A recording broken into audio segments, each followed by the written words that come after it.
ये कहानी है लक्ष्मण जी क्यों नहीं सोए 14 साल। रामचंद्र जी को जब उनके पिता दशरथ राजपाट सौंपने वाले थे, तभी उनकी दूसरी पत्नी कैकेयी को उनकी दासी मंथरा ने खूब भड़काया। मंथरा ने कहा, राजा तो आपके बेटे भरत को बनना चाहिए। इसके बाद कैकेयी ने राजा दशरथ से 2 वर मांगे। पहला, भरत को गद्दी मिलनी चाहिए और दूसरा, राम को 14 वर्ष तक वन में रहना होगा।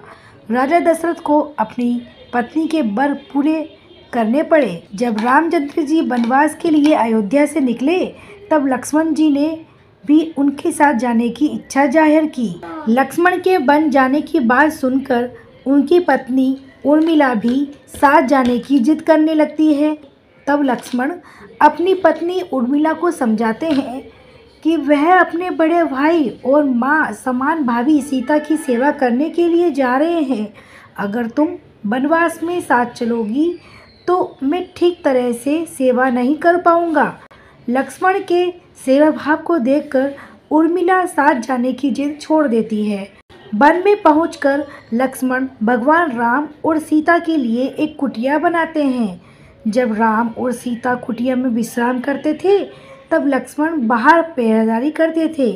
वनवास के पहले दिन जब लक्ष्मण पहरेदारी कर रहे थे, तब उनके सामने निद्रा देवी प्रकट हुई।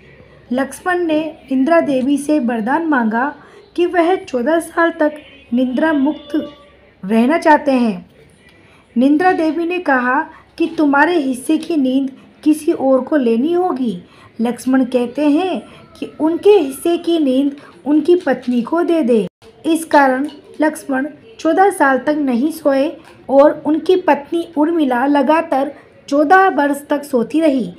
14 वर्ष बाद जब भगवान राम और सीता माता के साथ जब लक्ष्मण अयोध्या वापस आए, तब नींद की अवस्था में रामचंद्र जी के राज तिलक समारोह में उर्मिला भी उपस्थित थी। यह देखकर लक्ष्मण को हंसी आती है।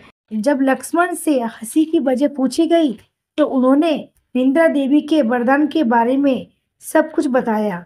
लक्ष्मण ने कहा कि जब मैं उवासी लूंगा, तब उर्मिला की नींद खुलेगी।